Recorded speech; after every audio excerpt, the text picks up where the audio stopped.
Good morning, class 7th. Students, we are on chapter number 4, the Mughal Empire, and in this class we are going to start a new topic or new ruler, we can say that, related to the Mughal Empire, that is Shah Jahan. We have discussed Babur, Humayun, Akbar and Jahangir in the previous classes, so that's why. So Shah Jahan, the time period of Shah Jahan is AD 1627 to AD 1658. सो जब जहांगीर की death हो जाती है, war of सेक्सेशन start हो जाता है उनके बच्चों के बीच में, उनके बेटों के बीच में, कि अब नेक्स्ट जो रूलर है वो कौन बनेगा। जहांगीर की डेथ के बाद नेक्स्ट रूलर बनने के लिए क्या हो रहा है, उनके बेटों के बीच में लड़ाई स्टार्ट हो रही है। But in AD 1628 prince Khurram ascended the throne and took the title Shah Jahan the ruler of the world. But 1628 में ये जो लड़ाई होती है, या फिर हम ये कहें नेक्स्ट रूलर कौन बनते हैं, वो नेक्स्ट रूलर हैं प्रिंस खुर्रम। याद होगा आपको प्रिंस खुर्रम, हमने जहांगीर में बहुत बार प्रिंस खुर्रम का नाम लिया था जब हम जहांगीर पढ़ रहे थे। सो वो गद्दी पर बैठते हैं, मीन्स उन्हें ताज मिलता है एंड वो टाइटल क्या लेते हैं, शाह जहां, जो कि क्या है, the ruler of the world, दुनिया का ruler, Jahan, Shah Jahan. Okay, now we will discuss the conquest of Shah Jahan. Shah Jahan से आप लोग ताजमहल याद रखेंगे, Taj Mahal situated in Agra. So conquest, अब राजा हैं तो लड़ाइयाँ तो चलेंगी ही। So in AD 1628 Bundela chief से उनकी लड़ाई होती है। Bundela chief rose a revolt in Bundelkhand, but जो बुंदेलखंड में बुंदेला चीफ है वो लड़ाई स्टार्ट कर देते हैं, पर वो defeated, means he defeated, and उनकी बाद में डेथ हो जाती है, उनको मरवा दिया जाता है। अफगान रूलर, उनका नाम है खाने जहान लोदी, वो भी लड़ाई स्टार्ट करते हैं, उनकी भी डेथ हो जाती है। ये डेक्कन से लड़ाई लड़ रहे थे अफगान रूलर खाने जहान, द सूबेदार ऑफ डेक्कन, ये भी रिबेल करते हैं, मीन्स इन्हें ये भी विद्रोह करते हैं, बट बाद में इनकी भी डेथ हो जाती है। Now Shahjahan wanted to bring 3 states, means Ahmednagar, Bijapur, Golconda, उनको अपने अंडर में लाना चाहते थे। अहमदनगर का नाम, ये सब नाम आपने अकबर के टाइम पे भी पढ़े होंगे। सो अब वो क्या करते हैं, अपने बेटे को भेजते हैं, उनका नाम औरंगजेब है, जो कि नेक्स्ट रूलर बनेंगे, ये भी याद रखेंगे हम।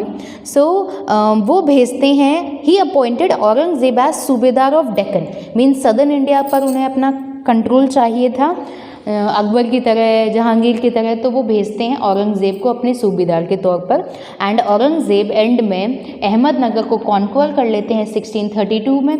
बीजापुर और गोलकुंडा को भी एक तरीके से अंडर में करते हुए एनुअल ट्रिब्यूट उनसे पे किया जाता है, मतलब उनसे लिया जाता है, साल भर में आपसे पैसे लिए जाएंगे कि आप हमारे अंडर में रूल कर रहे हैं, एक तरीके से मुआवजा हम जिसे कहते हैं। तो क्या हो गया, धीरे धीरे जो सदर्न इंडिया डेक्कन पार्ट है वो भी किसके अंडर में आ जाता है, शाह जहां के अंडर में आ जाता है।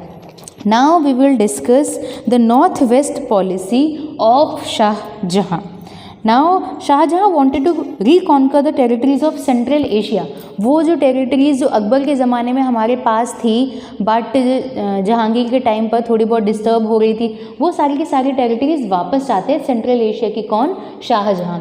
Wanted to capture Balkh and Badakhshan, he would enable him to invade Samarkand, which was the home of his great ancestor Timur. It would. But Shahjahan reconquer करना चाहते थे ये सारी की सारी territories, but it would enable him to invade Samarkand, which was the home of his great ancestor Timur. उनके जो वंशज हैं तिमूर, उनकी एक तरीके से घर है समरकंद। सो ये थोड़ा मुश्किल हो रहा था उनके लिए इसको कॉन्कर करना, but the Mughal army had to give up due to the mountainous reason.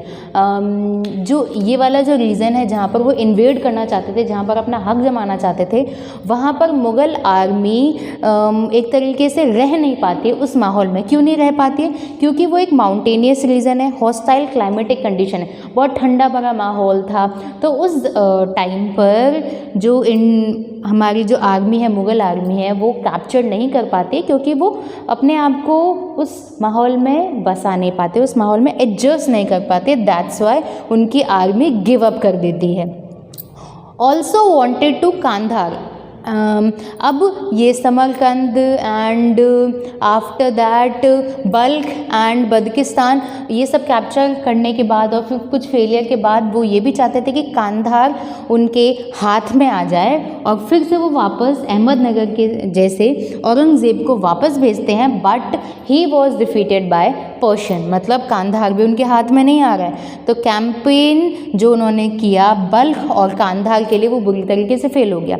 Balkh के लिए तो इसलिए फेल हो गया क्योंकि माउंटेनियस रीजन है, जो उनके सैनिक है वो वहाँ पर एडजस्ट नहीं कर पाए, और कांधार में वो डिफीट हो जाते हैं, means Aurangzeb defeated by Persian, that's why ये दोनों के दोनों कैंपेन्स बुरी तरीके से फेल हो जाते हैं। ना यूरोपियन ट्रेडर्स, जहांगीर के टाइम पर भी हमने यूरोपियन ट्रेडर्स देखे थे। यूरोपियंस ट्रेडर्स मतलब सिर्फ और सिर्फ ब्रिटिशर्स नहीं, डच और एंड पोर्चुगीज़ को भी हम लोग इसमें इंक्लूड करेंगे, क्योंकि उस टाइम पर यूरोपियंस को इंडिया बहुत ही ज़्यादा वेल्दी दिख रहा था, जो कि था भी। So European traders merely looked as traders by the Mughal rulers. Shahjahan Portuguese extracting duty, he attacked, defeated and seized Hooghly. Now इस लाइन को हम लोग इस तरीके से समझेंगे कि जो इन्वेडर्स हैं, इन्वेडर्स हम बोलते हैं, यूरोपियन ट्रेडर्स को एक बहुत ही बड़ा बाज़ार दिख रहा था इंडिया के अंदर, तो वो इंडिया में आते हैं। They establish numerous trading outpost in different parts of the empire, बहुत मतलब कंपनीज एक तरीके से इस्टेब्लिश करना चाहते हैं, फैक्ट्रीज लगाना स्टार्ट कर रहे थे। बट शाहजहाँ को जब पता चलता है कि जो पोर्चुगीज़ हैं वो ड्यूटी चुरा रहे हैं, मतलब जितनी ड्यूटी उन्हें देनी थी वो ड्यूटी नहीं दे रहे हैं फ्रॉम द इंडियन ट्रेडर्स, एक तरीके से धोखाधड़ी कर रहे हैं, ही अट्रैक्ट, वो अटैक कर देते हैं और उन्हें हरा देते हैं, एंड उनका जो पर्टिकुलर एरिया था उसको पूरा सीज कर देते हैं, हुगली को सीज कर दिया जाता है। और अब क्या होगा, अब जो व्यापार होगा वो किनकी शर्तों पे होगा, वो हमारी शर्तों पे होगा। He made them trade on his own terms, मतलब शाहजहाँ की जैसी टर्म्स एंड कंडीशन होंगी उस अकॉर्डिंग अब व्यापार किया जाएगा। नाउ इन 1657 to 1658 उनके कॉन्फ्लिक्ट चलते रहे अपने बेटों से, एंड फिर से वही बात, जब भी कोई रूलर एक तरीके से डिक्लाइन होने लग जाता है, उनके जब बेटे बड़े हो जाते हैं तो वो जो बेटे हैं वो सत्ता पाना चाहते हैं। सत्ता पाने के लिए कभी कभी वो अपने फादर को जेल भी भेज देते हैं। सो शाहजहाँ वॉज इम्प्रिज्ड, शाहजहाँ को जेल भेज दिया गया, और नेक्स्ट रूलर हमारे कौन बनते हैं, औरंगज़ेब। और औरंगज़ेब एक अच्छे बेटे तो नहीं हो सकते थे, मतलब इस तरीके से उन्होंने सत्ता पाने के लिए अपने ही फादर को जेल में भेज दिया, और उनके बहुत ज़्यादा कॉन्फ्लिक्ट चले थे अपने भाइयों के साथ भी, एंड उनके एक भाई थे दारा शिको, वो भी उनकी भी डेथ हो गई थी। तो एंड में एक तरीके से फैसला, या फिर ये बोलें कि ज़बरदस्ती कौन रूलर हमारे नेक्स्ट बन रहे हैं यहाँ पर, Aurangzeb. That we will discuss in the next class. Thank you.